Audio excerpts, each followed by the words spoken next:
No início de 2022, a ideia de que a Ucrânia pudesse sequer, arranhar a poderosa frota russa do Mar Negro parecia uma fantasia. Pensa bem, uma nação praticamente sem marinha de guerra contra uma das frotas mais temidas do mundo. Mas o que se desenrolou a seguir, uau, não foi uma batalha, foi um verdadeiro massacre naval, algo que chocou estrategistas no mundo inteiro. E aí fica a pergunta central, né?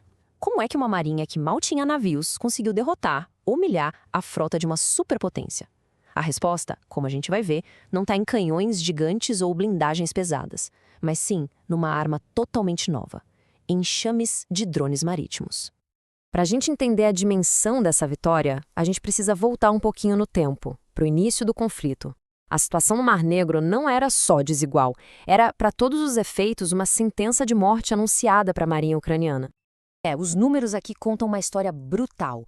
No começo da guerra, a frota do Mar Negro russa era, no mínimo, 7,5 vezes maior. A Ucrânia não tinha navios de combate equivalentes. Nada de corvetas, submarinos, destruidores, nada. Era em todos os sentidos uma luta entre um gigante e um fantasma. E essa disparidade toda não foi por acaso, não. Em 2014, quando a Rússia anexou a Crimeia, ela praticamente eliminou a marinha ucraniana, capturando a maior parte dos navios. Nos anos seguintes, a Ucrânia até tentou se reerguer com o que chamaram de Frota Mosquito, uns barcos pequenos, ágeis, mas para a defesa costeira. Uma tentativa valente, claro, mas que parecia completamente inútil contra a máquina de guerra russa.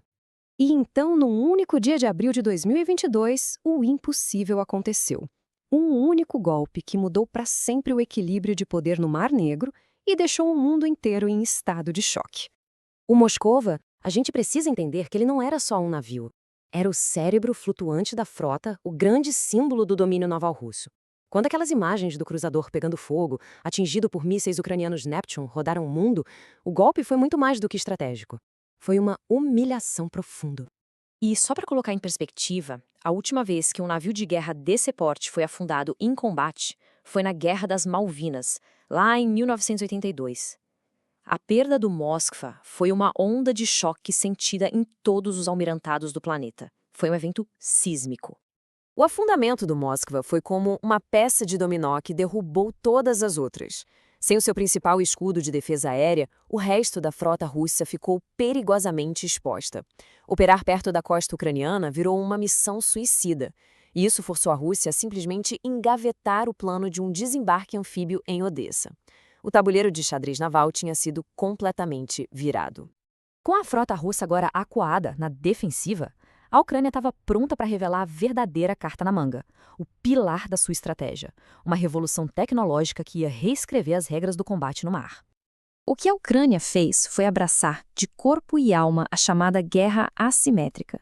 Já que não dava para competir em tamanho ou poder de fogo, eles apostaram numa solução mais barata, mais ágil e, como o mundo logo descobriria, incrivelmente letal. E aqui está o protagonista dessa história, o drone marítimo Magura V5. E olha, os números dele são assustadores. Por uns $273 mil, o que é uma ninharia perto do custo de um único míssil naval, a Ucrânia conseguiu uma arma com um alcance de 800 quilômetros, extremamente rápida e que carrega mais de 300 quilos de explosivos.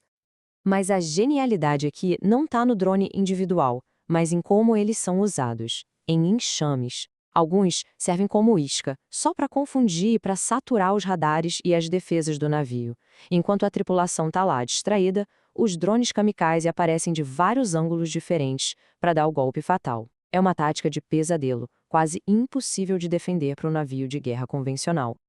O resultado dessa campanha implacável de drones foi uma humilhação estratégica completa para a Rússia.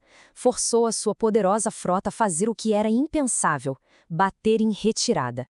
Esse número é impressionante. Em pouco mais de um ano, a Ucrânia conseguiu neutralizar quase um terço de uma das frotas mais importantes da Rússia. Foram 27 embarcações, incluindo navios de desembarque, corvetas e até um submarino, que foram postos fora de combate, afundados ou danificados. Um estrago gigantesco. A consequência mais visível disso tudo foi a retirada da frota da sua base histórica em Sebastopol, na Crimeia. Um porto que eles ocupavam desde 1783. Os navios foram forçados a fugir para o porto de Novorossiysk, bem mais a leste, um local muito menos estratégico. A frota do Mar Negro virou, na prática, uma frota no exílio. Só que nem a retirada garantiu segurança. Os drones ucranianos têm alcance para atingir esses novos portos, mantendo a frota russa sob ameaça constante. Como disse um especialista militar britânico, eles estão descobrindo da pior forma que nenhum lugar é seguro. O que aconteceu no Mar Negro não é só uma história local. É um aviso, um alerta vermelho para todas as marinhas do mundo. Especialistas militares estão chamando isso de um momento de ruptura, uma verdadeira mudança de paradigma.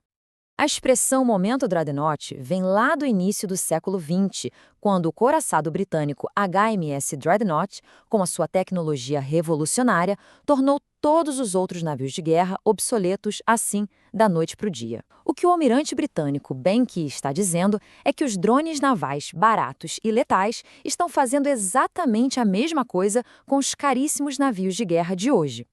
O sucesso da Ucrânia disparou um alarme no mundo inteiro, dando início a uma nova e frenética corrida armamentista. Todas as grandes potências navais estão de olho, correndo para desenvolver seus próprios drones e, o mais importante, tentando descobrir desesperadamente como se defender deles. O cálculo da guerra naval mudou, para todo mundo. Isso tudo nos deixa com uma pergunta. Uma pergunta que vale literalmente $1 trilhão. Se um enxame de drones de baixo custo pode afundar um navio de guerra de $1 bilhão, qual é o futuro das grandes frotas de superfície? O que aconteceu no Mar Negro pode ter nos dado a primeira e bem sangrenta visão de uma nova era na guerra naval. Uma era onde a inteligência e a inovação simplesmente afundam o aço e a força bruta.